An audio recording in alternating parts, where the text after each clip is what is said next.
Break पर स्वागत। खोर्धा जटणी निर्वाचन मंडलीर मदनपुर पंचायत रे युवकों को मारणास्त्र मरणांतक आक्रमण बीच रास्तार गोड़ाई गोड़ाई हाणिले बीजेडी नेता। आक्रमण करिथिबा युवक हेउछन्ती खोर्धा जिला बीजेडी उपसभापति ज्ञानरंजन मानसिंह ओरफ पुतुल। से रिफन बलियार सिंह को मरणांतक आक्रमण करिसंती। गाड़ी साइड मरा को केंद्र करी प्रथमे पुतुल और रिफन को मध्य जुक्तितर्क होइथिला।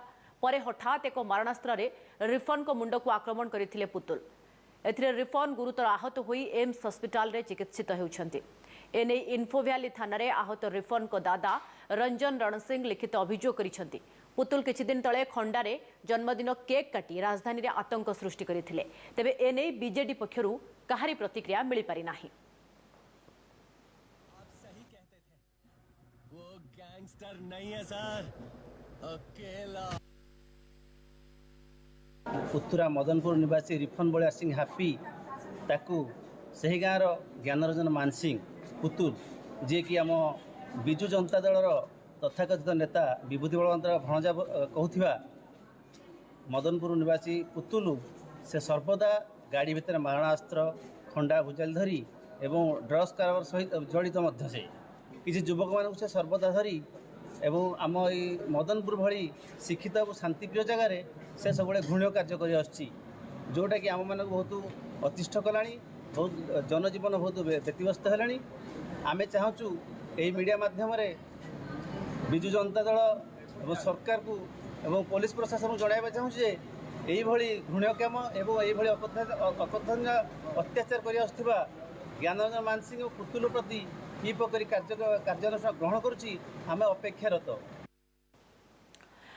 अतुल्य बाउत आम प्रतिनिधि अधिक सूचना पाई फोन लाइन रही। अतुल्य, ये शासक दल नेतांकर ये गुंडागर्दी कहीं एवं पुलिस रे जेहेतु अभियोग हो सारी पुलिस किसी एक्शन नेलानी कि बीजेडी किसी प्रतिक्रिया दौची कि दल भी किसी एक्शन नब कि देखो दल पक्ष जदिव प्रतिक्रिया मिल पार ना कि घटना संपर्क में इन्फोभ्याली थाना एक अभियोग होती अभियोग आधार पुलिस तदंत आरंभ कर प्रथम आक्रमण शिकार होता व्यक्ति और संपर्क मान पुलिस पचराउचरा कर पुतुल जे मानसिंह खोजाखोजी कर पुलिस कथा आप जो दृश्य देखुं आप टीवी ही से बयान कर से आक्रमण करती बारंबार और आतंक कराती। किसी दिन पूर्व ये केक काटी जन्मदिन रास्ता उपर जन्मदिन केक खंडारे काटी से आतंक मचाई चर्चार केन्द्रबिंदु पलटि जोटा कि कमिशनरेट पुलिस बेस गुरुतर सहित नहीं पुनर्बार से एक युवक जे रिफन बीच रास्तार मदनपुर गीता कॉलेज सामने गोड़ाई गोड़ाई हाणी मुंड को आक्रमण कर अभियोग होती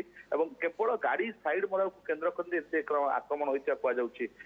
पूर्व अनेक थर युवक मान आक्रमण करवा सेठी दबदबा जाहिर करवा और साहस सेवा और पुलिस विरोध कौन पदक्षेप नेउना तेणु साहस धीरे धीरे बढ़ा और आज रास्ता उपर गोड़े गोड़े हाणिबा निहाती भाव गोटे बीजेडी पदपदवी रही तदंत करी सठिक भाव कार्यानुष्ठान नौछि ना नाही ता उपरे नजर रहबो एवं बीजेडी रो रिएक्शन